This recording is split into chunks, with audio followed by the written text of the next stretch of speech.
Was looking around, can't believe I've actually not made a video about this, or maybe I have and it's been so many years I forget what I called it and can't even find it on my own channel. I made like 2,600 videos. Light, medium, heavy duty Victor tire repair kits. Kind of have a local club store and they had like every one of Victor's tire patch stuff. I guess they sell a whole lot of tire patch things. The most basic kits include these two tools. One is a rasp. It's like a real kind of coarse, not particularly sharp file. This is for roughing up the hole. Installation tool. What you're installing is these little strips, and the best way to describe these is these are like roofing tar or road tar mixed in with some heavy-duty fibers. You can just look on the side there. You can kind of see how they're twisted up, and so it's extruded and kind of twisted these fibers, and then they inject this, easiest way to say it, like road tar material around it, and that's what plugs the tire.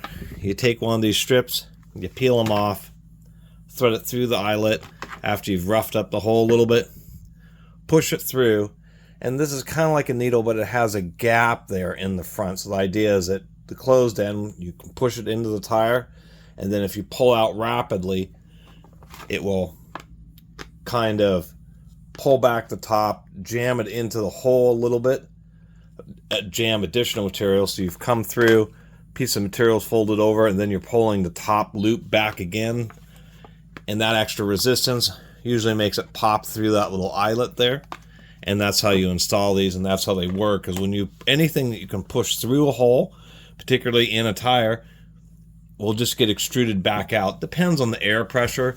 Automotive tires, 30, 35 psi, and some high pressure ones are a different beast than, say, maybe like a scooter tire like this, which runs at 50 psi, or bicycle tires, which can run at up to 100, or much less truck tires, which also can run up to 100 psi. The more air pressure you have, the more difficulty. And one of the things I found with these, particularly with higher pressure tires, like if you attempt to use these to repair a tubeless bicycle tire, is any hole that you can stuff this through, even if you can kind of pull it back out, it doesn't really work. There's so much pressure that it causes it to actually extrude back out of the hole. And that's why these things are always called temporary. Medium duty. Man, I talked a lot about that, but it's kind of the basics. That's how all these kits trying to work. The medium duty one actually includes various accessories, new caps, new tire valves, one of these universal valve tools, which is actually really nice. It allows you to install valves, allows you to clean up threads on the external of the Schrader valve. It has something to kind of clean up the threads or to pull a new valve stem, although this doesn't come with valve stems, and if it would focus, a little extractor bit there. So it does include that. What we have here is the same kind of deal, same two tools. They give you a cheesy stick gauge. They give you a couple sets of those strips. I mean, they're just gummy strips with just a bunch of heavy-duty fiber in them. The big difference is this is kind of like a bicycle patch kit, where you have something where you can rough up the interior surface of the tire and then apply kind of one of these thicker, heavy-duty rubber patches, and that's going to give you a more secure remedy. But of course, nobody's going to do that, especially when it comes to things like motorcycle tires or car tires. It's not like you're removing one of those tires off the rim unless you have tire equipment. And so that's one of the reasons I suspect that not a lot of these types of kits are sold. Because even though these are some pretty thick, heavy-duty patches, the difficulty in getting access to the inside of the tire really limits their usefulness. However, these patches are good where you take, if you can get the tire off, or at least one bead, so you can get access to the inside area, what you may do is you would actually take one of these strips, push it through the tire just to have one of these strips to kind of fill the hole, use a knife to cut it flush, being careful, or use some of these kind of flush cutters, maybe a shorter pair that you can get inside the tire, cut the little string off flush, and then you put this patch over the top of it, and what you end up getting is the patch is what holds the air pressure in, and the air pressure is always kind of pushing the patch outwards. And then you have some of the string material to actually fill in the hole, just so other debris doesn't get into that same hole, damage the patch, and also helps prevent the patch from what can happen is if you have a big enough hole, then the area of the patch right over the hole can kind of get extruded out a little bit. These seem actually pretty decent, and actually online people say the patches work pretty well. Anyway, that's the medium duty. You have the rubber cement, of course, to glue the patches down. And people, you know, a lot of people use various bicycle tire repair kits. Kind of like, you know, these little things, which actually end up working okay, but many times you'll end up with a hole that one of these little patches can't deal with, and one of these car tire ones is the next best thing. I mean, you can patch anything rubber, that, you know, waterproofing membrane that may have a hole in it or something like that. Anyway, the heavy duty version is this tire and rubber patch kit. Actually comes in an interesting can. It's metal tops and bottoms with a cardboard tube. And this one's kind of interesting because I guess I've never really seen one like this before. If we dump all the contents of this thing out, it actually comes with just one. It comes with an absolute enormous number of these patches. I mean, they are definitely not shorting you on patches. Not always cut quite properly. And versus those round patches, these are like really, really extra thick. These are just peels. We have a peel on the bottom, so it gives you a fresh surface. And once again, you just do the same thing. Use the little sanding thing. A piece of sandpaper works just as well. And I guess that's 2 tubes of rubber cement. So they just give you 2 tubes of rubber cement to go along with all these patches.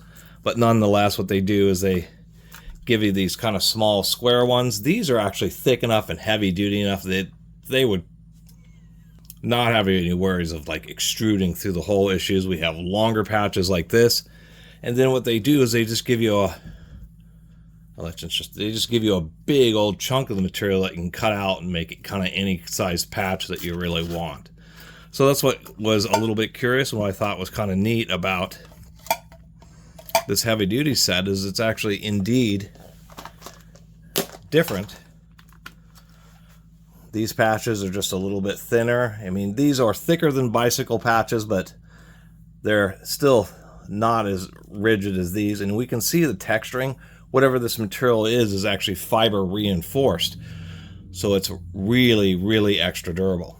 So anyway, that was kind of the whole purpose of this video, is people kind of, tire patching and how to really, maybe you do have ATV tires or, you know, who knows what, some type of tire that due to its expense or hassle, it's easier for you to try to patch it. And now you have an idea, you know, if you have trouble trying to use like these tire repair plug string things, the next step is a medium duty tire patch kit or a heavy duty tire patch kit. And this heavy duty kit, especially with this big piece, you could patch things like big old tears and quite a bit of significant damage. Now, as most people know, when you go to tire shops, if you have too big of a hole, really in a tire, it's like 8 to 10 millimeters, and they'll tell you that it's too much. The belting can be compromised, and they won't patch it. And apparently, anything dealing with the sidewalls of tires is also very difficult to patch, and tire shops won't do it because there's so much due to the structure of sidewalls. Using a patch kit on it,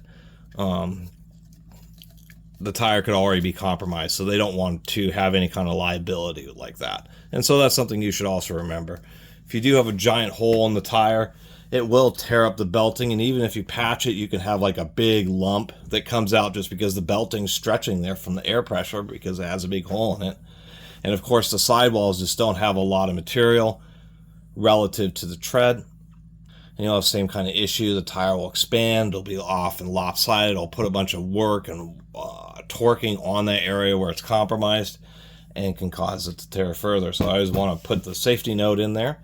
But other than that, Now people kind of have an idea what the difference between what a heavy-duty tire patch kit, a medium-duty tire patch kit, and a light-duty tire patch kits are.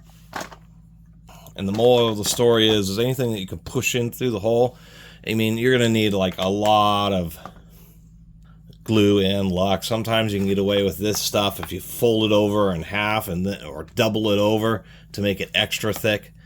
Sometimes even instead of using this, using like a slot head screwdriver to try to push it in through the hole. It's always a challenge depending on the exact nature of the flat. But once I kind of discovered these 3 different kits, now I'm pretty darn confident, especially if I have access to the inside of the tire, that I can certainly fix quite a bit of damage and get the money's worth. Anyway, thanks for watching.